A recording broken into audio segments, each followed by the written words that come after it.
I never thought a few trees would ruin someone's life, but here we are. My grandfather bought our property about 50 years ago. It's a nice piece of land sitting on a hill. But the best part of the property wasn't the house. It was the trees. We had 5 massive, 100-year-old white oak trees right along the back fence. If you don't know anything about trees, just know this. White oaks are huge, they are beautiful, and they are incredibly expensive. They provided shade for our entire backyard. I grew up climbing those trees. My dad built a tree house in one of them. They were part of the family. Because our property is on a hill, these trees blocked the view of the ocean for the house directly behind us. For 40 years, the house behind us was owned by an old couple, Mr. and Mrs. Henderson. They were great neighbors. They loved the trees because it gave them privacy. But last year, the Hendersons passed away. Their house was sold to a woman we will call Karen. Karen was difficult. From day one, she drove a brand new luxury SUV, wore expensive sunglasses, and looked like she smelled something bad every time she looked at my house. The first time I met her, I was watering my grass. She walked right up to the fence. She didn't say, "Hello." She didn't say, "Nice to meet you." She pointed at the oaks. "When are you taking those down?" she asked. I was confused. "Taking what down?" "The trees," she said, like I was stupid. "They are blocking my view. I paid $2 million for this house because the listing said ocean view. But all I see is your overgrown weeds."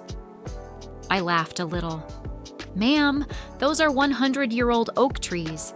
They aren't weeds. And no, I'm not taking them down. They've been here longer than I have." She took off her sunglasses and glared at me.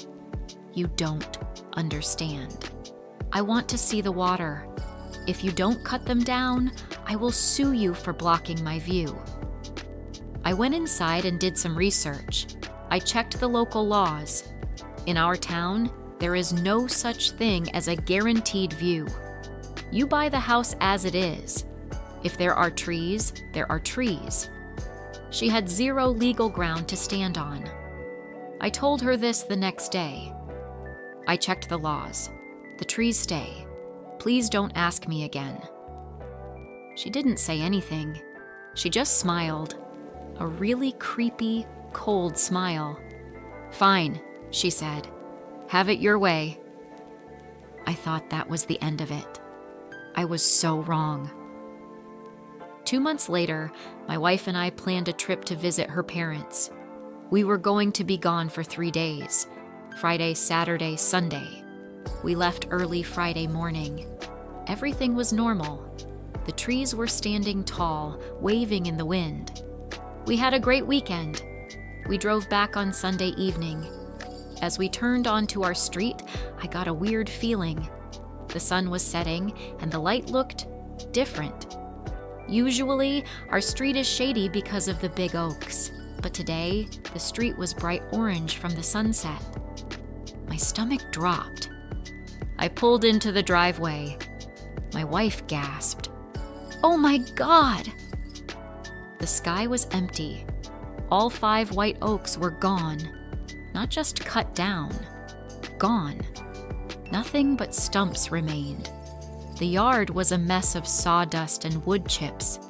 It looked like a bomb had gone off. And standing on her balcony, sipping a glass of wine, was Karen. She had a perfect, unobstructed view of the ocean. I got out of the car. I was shaking. I wasn't even angry yet. I was in shock. I walked back to the fence. Karen looked down at me and waved. "Much better, isn't it?" she yelled. "Now my property value just went up." "What did you do?" I whispered. "I did you a favor," she laughed. "I hired a crew on Friday. Cost me $5,000, but it was worth every penny. Don't worry, I won't charge you for the labor. Consider it a housewarming gift." She thought she had won. She thought she could just pay a crew $5,000 and do whatever she wanted. She didn't know about tree law. I didn't yell. I didn't scream. I didn't threaten her. I took out my phone. I took pictures of the stumps. I took pictures of the sawdust. I took a picture of her standing on the balcony with her wine.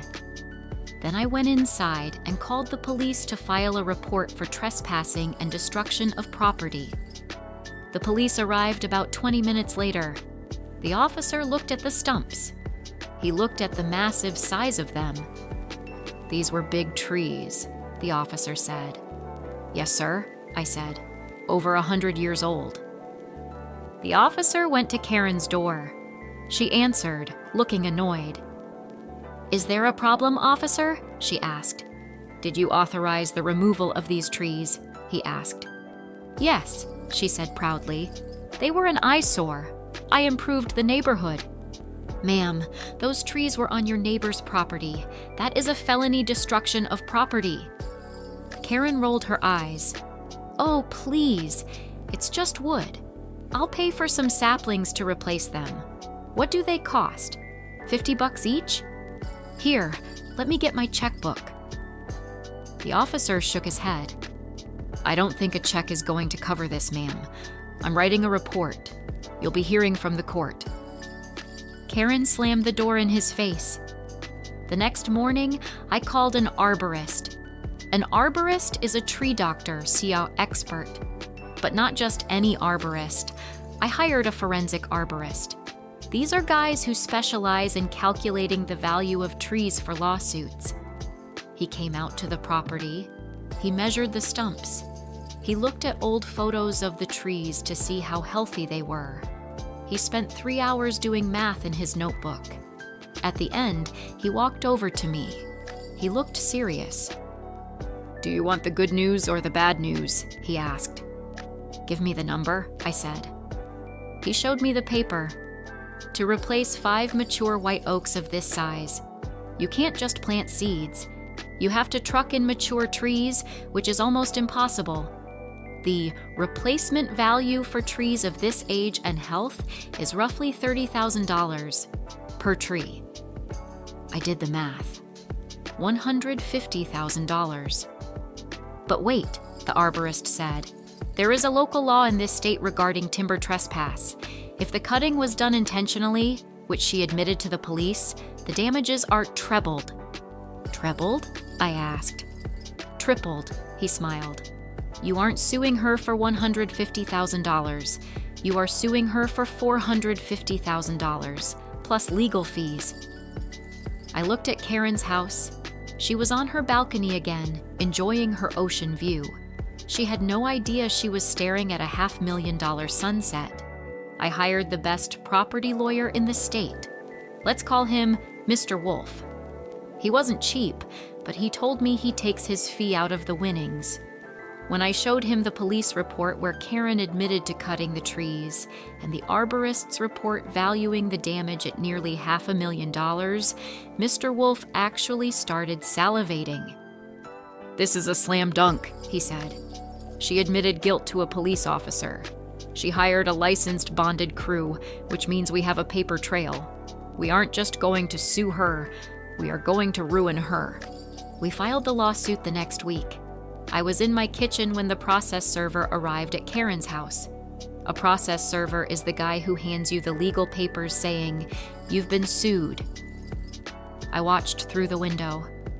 Karen opened the door, holding her little dog. The guy handed her a thick envelope. She looked confused, then angry. She threw the envelope on the ground and slammed the door. "That doesn't matter, by the way. Once it touches the ground, you've been served."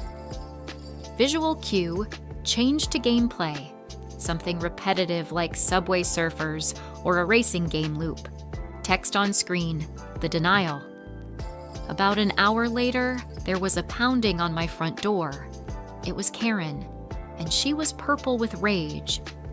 I opened the door, but I kept the screen door locked. I also had my phone recording audio in my pocket. Always record, guys. "You think you're funny?" she screamed. "You're suing me? For what? Some firewood?" "For destruction of property," I said calmly. "My husband is a VP at a bank," she yelled. "We have lawyers on retainer who cost more per hour than you make in a year. I'm going to countersue you for harassment. I'm going to take your house." "Okay," I said. "See you in court." She stormed off. She really thought money could fix anything. She thought because her husband was rich, the law didn't apply to her. A few weeks later, we got a letter from her lawyer. It was a joke.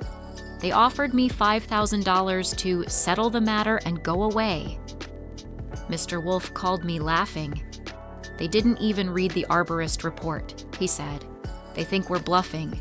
Rejection sent." We proceeded to discovery. This is the part of a lawsuit where both sides have to show their cards.